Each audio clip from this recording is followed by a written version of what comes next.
In this episode of Home Theater Geeks, I chat with Mike Heiss, longtime industry consultant and journalist, about what he saw at CES 2024. So stay tuned. Podcasts you love. From people you trust. This is TWiT. This show is brought to you by members like you. Thanks.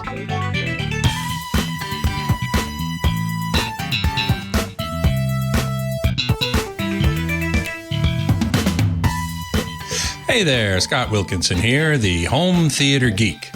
In this episode, I am happy to have on as my guest Mike Heiss, longtime industry consultant and journalist. He writes for Residential Tech Today at restechtoday.com and Hidden Wires at hiddenwires.co.uk. And he's also a longtime fellow at CEDIA. In fact, he's a jolly good fellow. Yep. And I'm always happy to have him on the show, this time to talk about CES. Hey, Mike, welcome back from Vegas. Oh, boy, am I glad to be back. Let me tell you. You know, as we were talking about offline, I didn't go to CES this year for a variety of reasons. I am. One of which was to avoid COVID. And so you took one for the team and, in fact, came back with COVID. Oh, man. Indeed, I did. But it's like a bad cold mostly, and I've got the Paxlovid, so it just gives me an excuse not to do anything for a week. Good. Well, as you shouldn't, because No. I mean, even though, CES is always a real heavy duty time with lots of stuff going on, and you're going here and there and hither and yon, and never a dull moment for sure. Yep. So how are the crowds this year? Well, that, I was going to joke, but they're quoting 135,000 people. So that's significantly better than last year and significantly better than the year before as they were coming out of COVID. And I was really surprised that the aisles were quite full. Now, were a lot of people masking or no? Well, clearly not enough. and it serves me right. I only wore my mask like half the time. So I'm clearly paying the consequences for that. Yeah. But it was well attended. Everybody was kind of jovially happy. A lot of international people, much more than the last 2 years.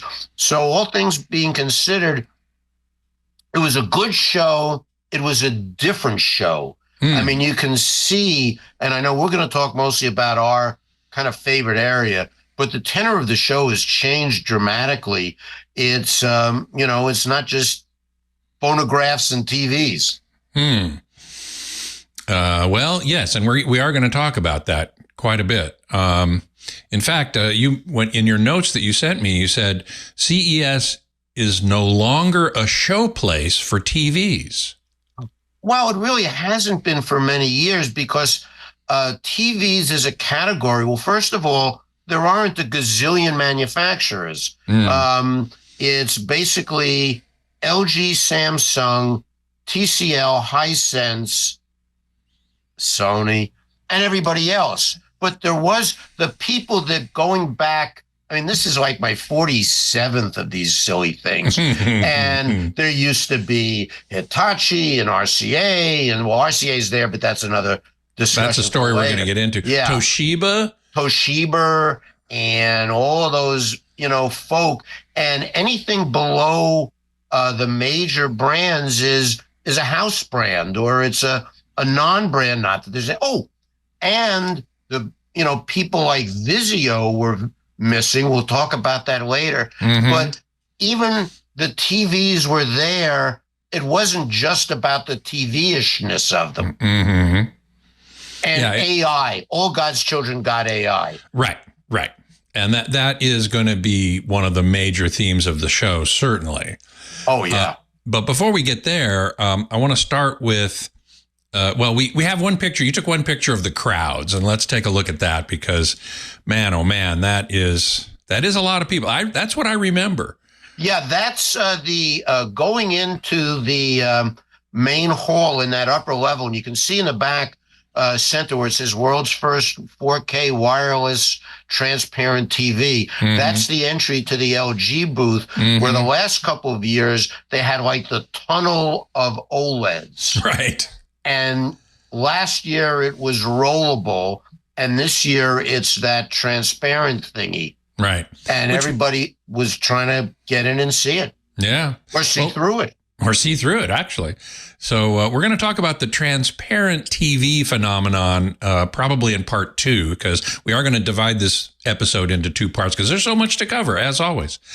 The first thing I want to focus on, though, is your assertion that the TV more and more is being touted as the control center for the entire home. Well, LG and Samsung in particular, and to a lesser degree, TCL and Hisense, and that's all that's left. That's all that's left. Well, because they're also big into the whole ecosystem of smart home.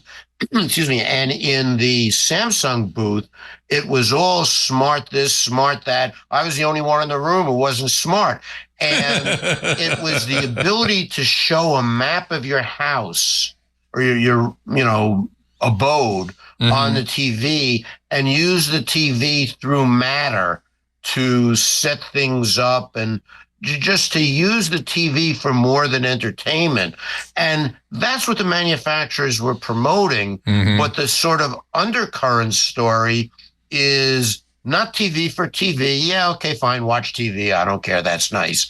Or use it for smart home control. Okay, fine, that's nice too. Hey, but did you see that ad for fill in the blank? And that was and CTV. Other than AI, CTV, connected television, was one of the big buzzwords of the show. The ability of a TV set to connect to streaming and do targeted ads. Right. Now we have a graphic from Samsung booth number 2 that will show that is their Tizen OS. Tizen is their OS. So it's Samsung Tizen. And that's also sort of interesting. Samsung Tizen, LG WebOS. TCL is using, depending upon the model, not as much Roku as they used to. And their Q series, their higher end series, are all Google TV. Vizio has their own, and Hisense has some Roku and some Vita. And that's a way for them to monetize TV, and it's clearly working. So one thing that you mentioned to me that I found so interesting was there were a number of escorts that were taking people up to, suites in the Aria, I guess. The Aria, yeah. But in the before times, that would have been to look at the new TV models. Or they wouldn't be there because other than Vizio, who historically had never been on the floor, but they used, and I'm sure you must have gone one year when they had this huge suite or ballroom in the Wynn or in the Cosmo. It was in the Wynn, yeah. Right. But this year, all they had was a room where they, presumably I wasn't invited, where they were selling ads. And it was in the area, which is what they call the C space, which was all the connected kinds of things. And I had an appointment with a company called Telly that I know we'll talk about later. And in order to get upstairs into the suite, you had to go to the upper lobby, and there were all these folks with signs. That's it was graphic like landing 3D. at LAX. And, Mr. Wilkinson, your limo is here. Yeah, so it's interesting. Look at that. You see the lady in the Elvis thing, I think, was Samsung. The guy in the back looking at his phone was Tubi, which is a big fast free system owned by Fox. Amazon Ads, you can guess what they were doing. I don't know what GWI is. And there was some other woman who really wasn't paying attention from somebody else. But there were a dozen more folks doing what that gentleman and those ladies were doing. Was escorting people to the suites. Because it wasn't like, hey, what's going on at the fill in the blank booth? Mm-hmm. You had to have an appointment, make it far in advance. I almost didn't get my appointment with Telly, and then you had to wait downstairs, call them, and they take you up. Wow. And that's just the way the business is going. And you also had a picture of the lady doing that for Vizio, which, again, you used to be able to just walk into the Vizio booth. Well, you had to make an appointment. But, and they didn't have a booth. They just Well, it was it was a ballroom. Yeah. And that was the only presence that Vizio had. And, clearly a discussion for another time, but, Vizio's they used to announce a lot of TV sets each year, and I don't think they've announced maybe one or two all year, but every press release I get from Vizio is about adding a channel to their, streaming service. And these people were taking you up to the suite, not necessarily to talk about hardware, but to talk about what's a TV. What's a TV? They were wanting to sell advertising. Yeah, or talk about it, to be sure. Yes. Yeah. There were no TV. Now the only one I went into was Telly, and there, as we'll talk about, that's a different situation. Mm-hmm. But I would bet that in all the other suites, there were no TVs. There was a very nice lady from CVS Caremark escorting people up. They don't sell TV. They don't have a TV brand. Mm-hmm. But on the other hand, Samsung did, but the signs for Samsung just had their smart home logo. It didn't say, yo, come up and see the TVs. That was in the convention center. Right. So really, I think what I'm getting from this is the emphasis of the TV away from the TV itself and more as a vehicle for ads and commerce. A newspaper is a thing you wrap your fish in. I mean, it's a delivery method. Right. The TV is a delivery method because, again, a topic for another time. Mm-hmm. But if you look at the economics of the TV business, all these streaming services, you have to support them, especially what's called FAST, free advertiser supported TV, things like Tubi and Pluto. Mm-hmm. They have to support their services by selling ads. Roku is not in this. If you want to have a little fun at the next party you're at, ask some friends what business Roku is in, and they'll probably say, oh, don't they make those little adapter things? Well, they do, but now that's just a means to an end. In fact, last night at the Emmys, the Weird Al movie that was on the Roku channel won an Emmy Award. Mm-hmm. Because they're in the business of making or buying content and selling ads in it, just like good old-fashioned TV. Well, and taken to the extreme, we get to this product that you found, that you actually did go see, called Telly. Right. Tell us about that. Well, it's like, if you remember the old Monty Python. Oh, and I should have done this, but they would have thrown me out. Remember the old Monty Python joke? There's a penguin on top of the telly. Yes. Okay. And that's why I have penguins all over my house. It is one of the most interesting concepts I've seen. And the founder of it is one of the co-founders of Pluto, which is owned now by Paramount. I guess he made bazillions of dollars when he sold it to Paramount. Yeah. And Telly is, hey, Scott, would you like a free TV? Why, sure. I'd love one. Well, go to freetelly.com and you can sign up and you can get on the list to get a free TV. It's a free TV. Free TV. It's not bad looking. It's a 55-inch 4K HDR. And all right, now you're looking at the website. There you go. The smartest price. It's free. But now stop right there.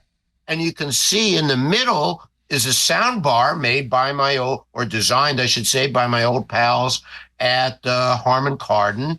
And then if you keep scrolling up, or if you go to one of the shots that I took, there is a second screen. Let's go to graphic 5 and we'll see that.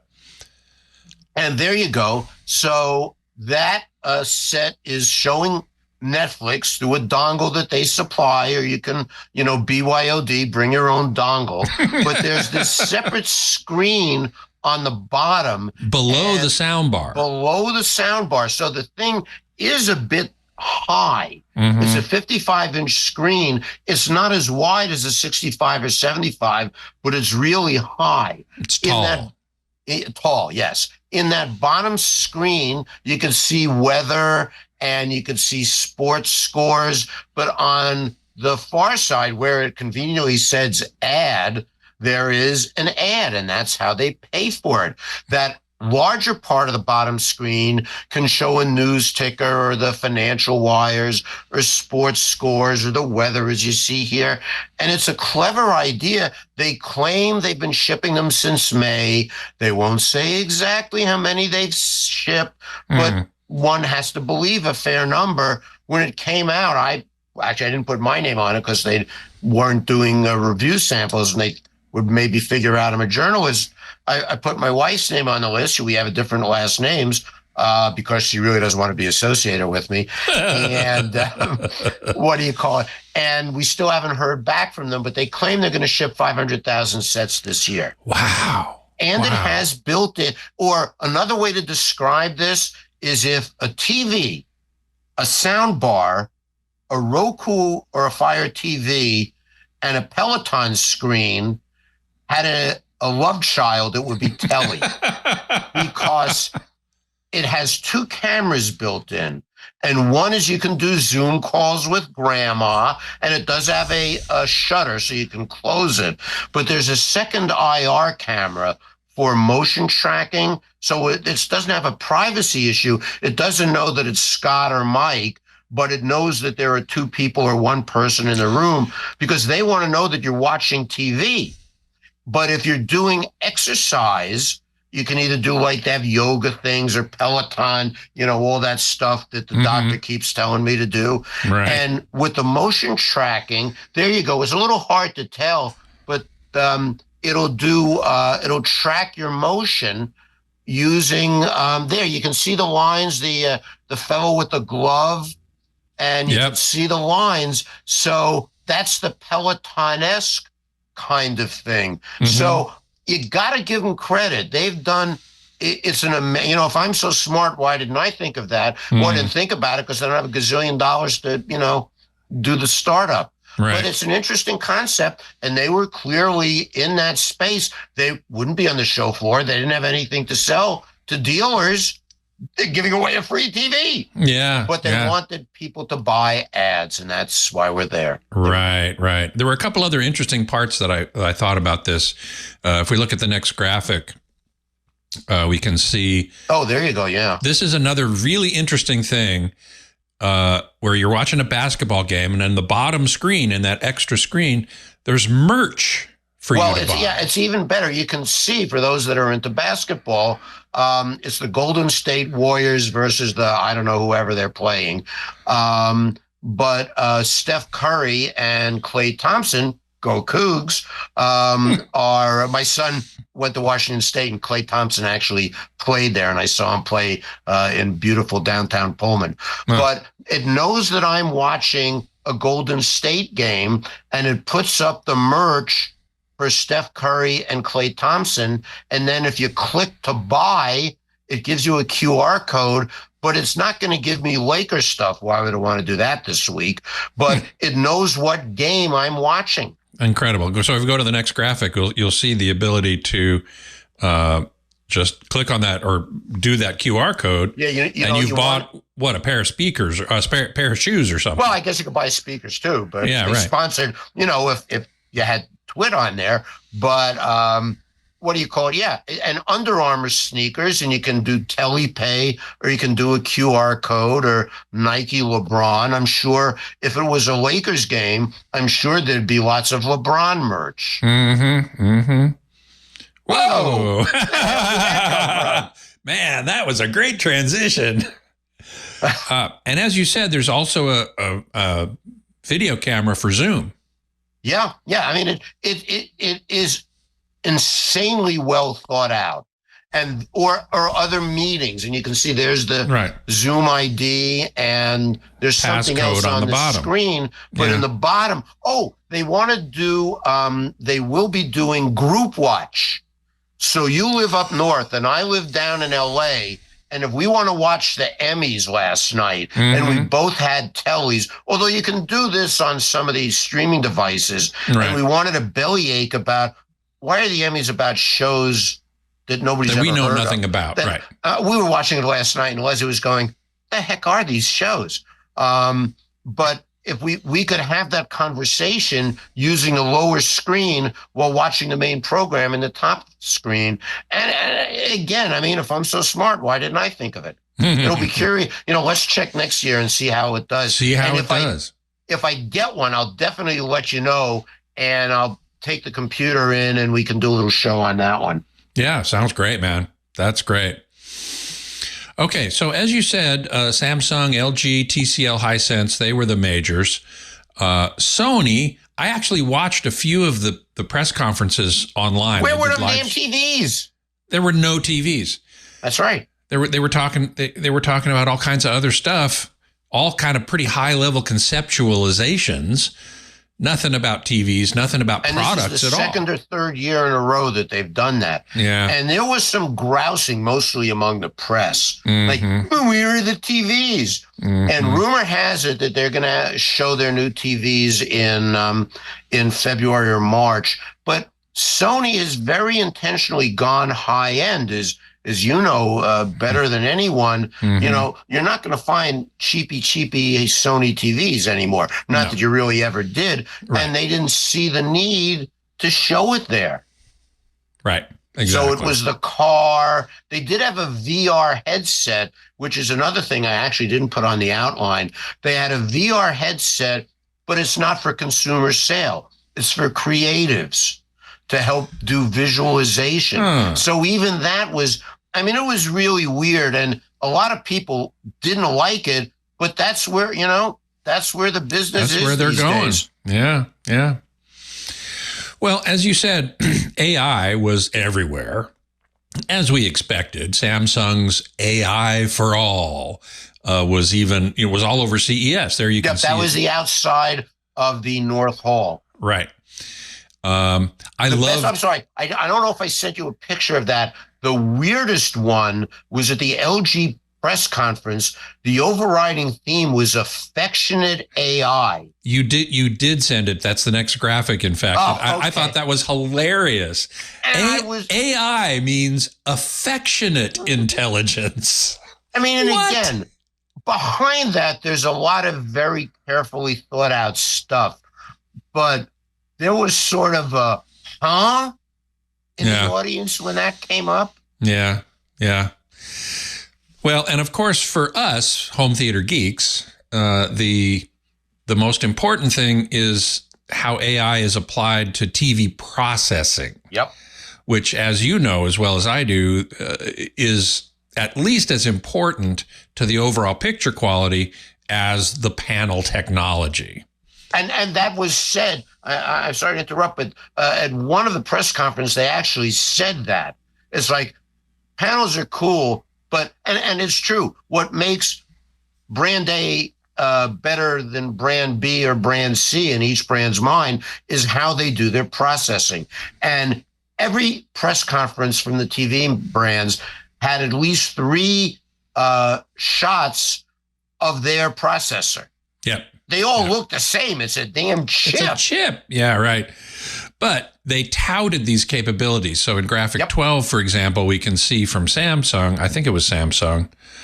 Well, that's what it does. It upscales life. There you go. Right. Exactly. I'd like to upscale my life. For So it's got upscaling. It's got and especially for 8K, because right. We've all been talking for how many years now? There ain't no 8K content. Except from YouTube. There is some on YouTube. Except from YouTube, to be sure. And in order to make the picture look good, if you remember when 4K first came out, some of the sets with, the chip built in scaler were awful. Mm-hmm. You know, people were still using their Ferruges for crying out loud. Right. External processing boxes. Yes, or Lumagen or whatever. Some people still do, but the TVs that are available today, really their processing has grown by leaps and bounds. Oh, to be sure. In order to handle, you know, taking something, if you're watching Tubi, for example, and they're showing Perry Mason shows from the 60s, and you've got to upscale that 480 to 8K, the scaling better be good. And Samsung said they did a lot. It's all on device. That's another important thing, because when you talk about AI, everybody sort of gets like, oh, they're going to know what I'm doing. They're going to know what I'm doing. No, the large language model, the LLM, that tells it what to do is based on all the stuff that Samsung has done on racks and racks and racks of servers. But when you're watching your TV, it's connected only to the internal processor and memory based on the experience that's been baked into it. So, you know, there's a lot about AI that people get crazy about that may not be applicable here, at least in terms of privacy. And even for some of the smart home stuff, there was a big emphasis on on-device AI. Okay. Well, this is all... It's where the world's going, man. Brave new world. Yeah, exactly right. LG had their Alpha 11 processor. I guess that's the 11th generation. Better than 10, but not as good as next year's 12. Yeah, one would assume. Hisense, I actually watched their press conference online. Yep. Have their processor with deep learning and HDR enhancement, face detection. How deep is your learning? Don't make me laugh. I'm here to do that. Yeah, TCL talked about their AIPQ processor. Last year available only in the top 2 levels. Yep. Now in many, many more models going down. And Samsung has their new AI-powered speech to text. So if you don't have closed captioning already baked into the program, it'll do it for you.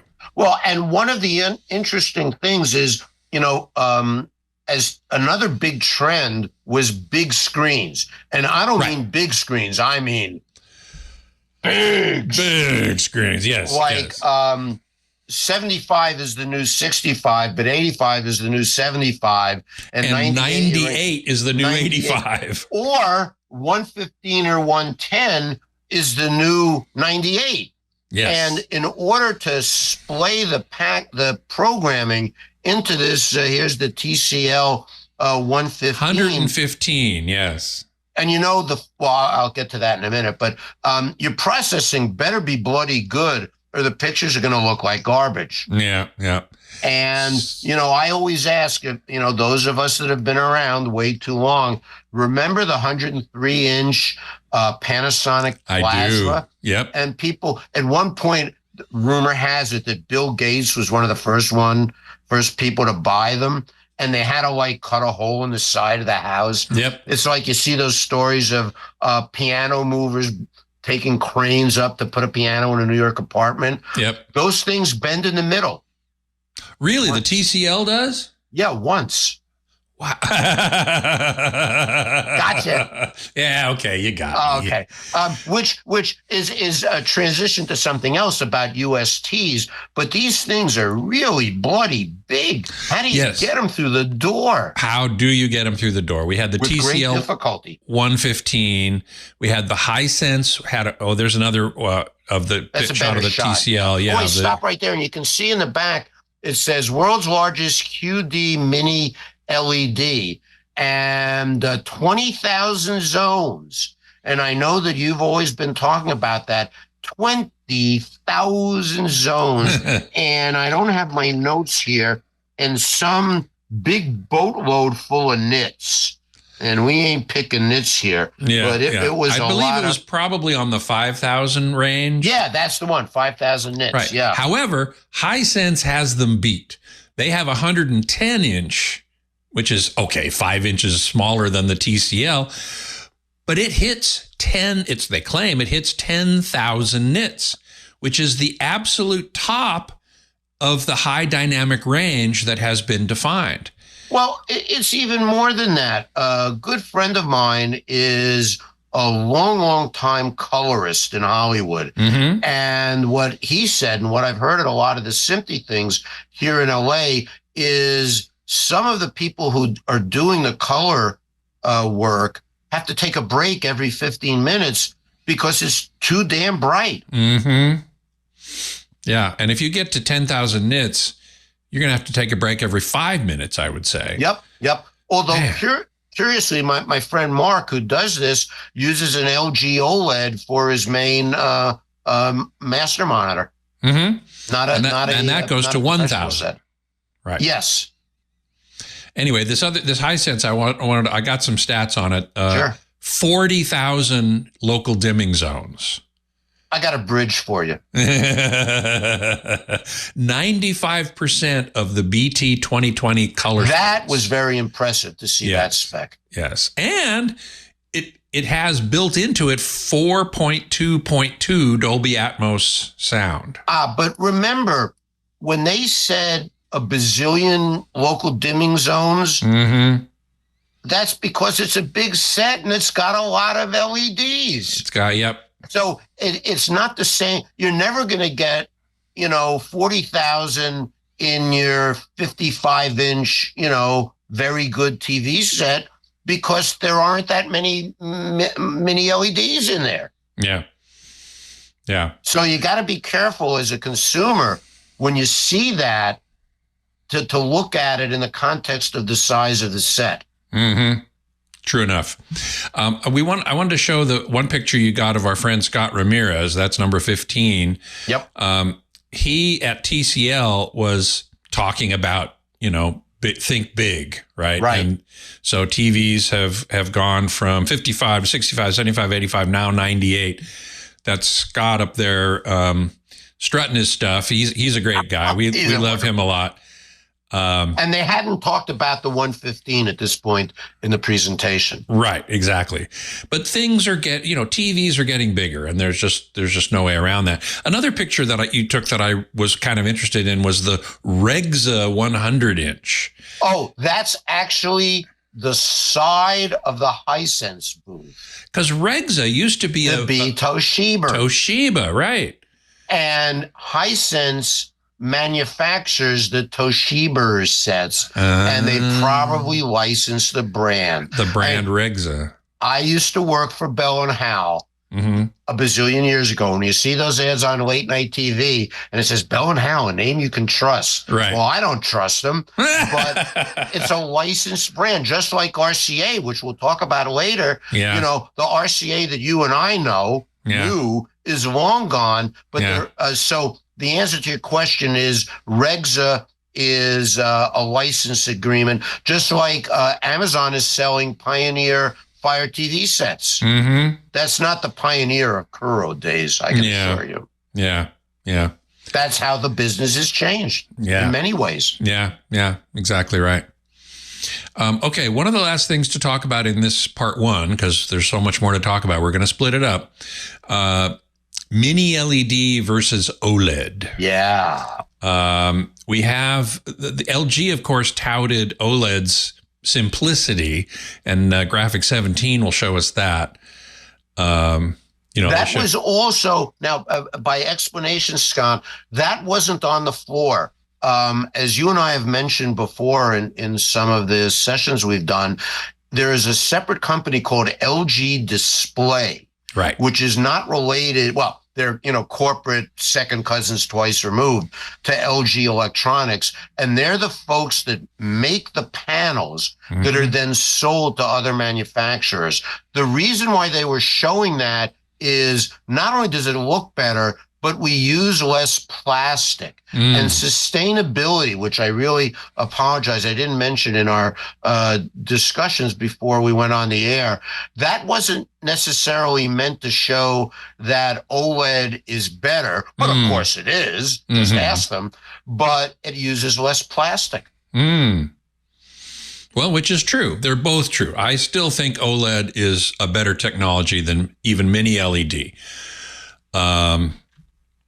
Because it's got as many dimming zones as there are pixels, because each pixel is individually, lit up. Yeah, exactly. But some of those mini LEDs, all four of them, the Hisense, TCL, LG, and Samsung, especially in the higher model lines, they really did look really, really good. And with the disclaimer that please nobody write me and say which one was better, because I can't judge TV sets on the show floor. That's you nutty.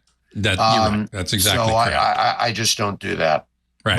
But the mini LEDs, I will say, in the more controlled environments inside the booth or in the darker areas like TCL's booth, they look really good. I think number 18 shows us a graphic from TCL.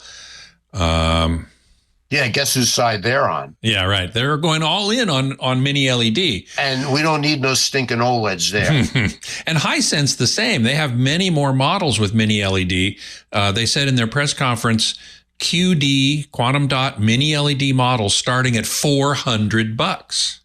Yes, and that's something that's also really worth mentioning, that we've been carrying on about large screen sizes. And I always ask them, well, what about the 32-inch for under the counter and the, smaller sizes? And they still make them. I don't want to leave the wrong impression about that. But that's just not, in the old days, you'd see those on the floor because they were full line displays. And now you have to ask about them because it's just like, we have them. So what? Yeah, right.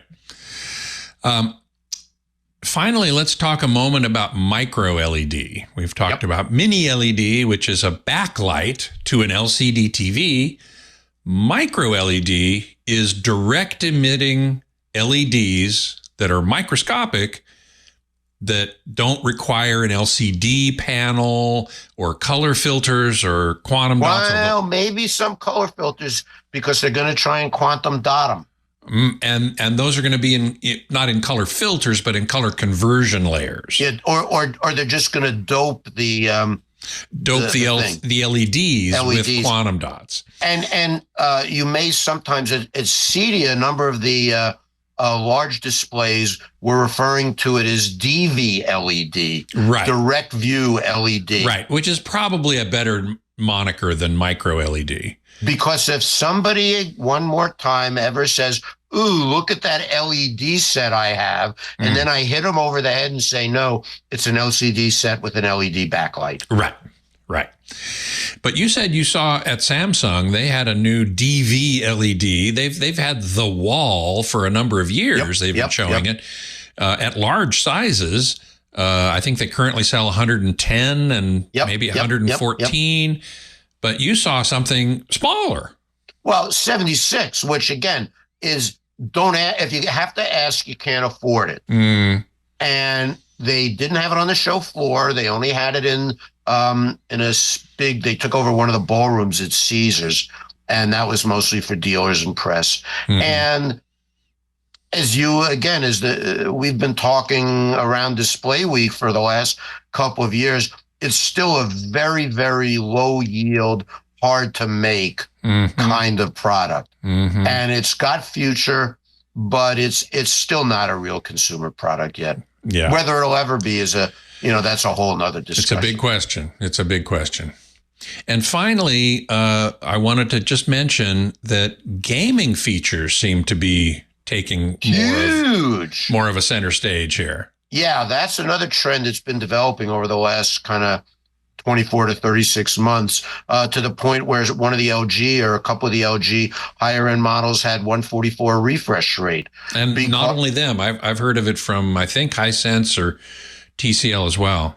And for sure, 90 and above, 90A, everybody's got 90, but 144, I mean, that's sort of getting to anything above that, then you're a serious gamer and you want a monitor. And there was a lot of action in the LG display secret room. They had a monitor that could either be, I think 280 4K or 500 refresh full HD. That's a mighty fast. Oh, but man.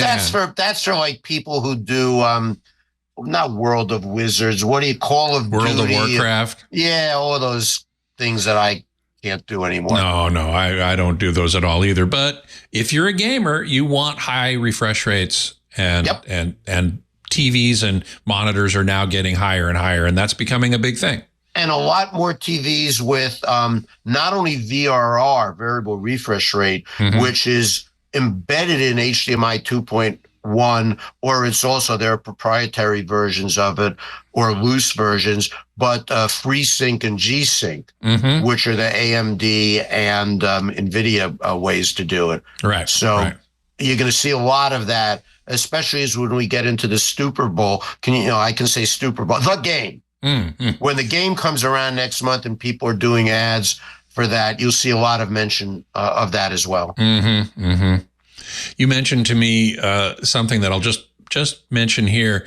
At the HDMI booth, you saw that some signage for HDMI 2.1B, which apparently had some gaming features. But when you asked our friend Jeff Park about it, he said, I could tell you, but in the immortal words of Tony Grimani, I could tell you, but I'd have to kill you. But I said, is this something that's coming soon? And he said, don't worry your little head, Mike. He was nicer than that. He was nice. Yeah. Okay. He's a nice guy. No doubt about it. Well, I have to tell you, I'm jealous of you because I love going to CES to have FaceTime with all my friends in the industry, but I do not want to have FaceTime and catch COVID like you did. So but a couple years you caught the official cold. I think Gary Shapiro actually licensed that out. The official cold of CES. Yes. Because I remember one year you got it. I got it bad. More than 1 year, actually. Yeah. So anyway, well, listen, we got so much to talk about. We're gonna split this up, and next episode we're gonna do part 2, talking about transparent TVs and a bunch of other really cool stuff. So thanks everybody for watching. If you have any questions for me, you're welcome to send them to htg@twit.tv. I love answering reader questions, listener questions on this show. So I look forward to getting those from you, and we will answer as many as we can. And as always, we thank you for your support of TWiT with your membership in Club TWiT, which supports the network as a whole and Home Theater Geeks in particular. With that membership, you can come into the Discord channel and watch us make the show live, which is often fun and maybe a couple of surprises. Do hope we will see you there. Until next time, geek out.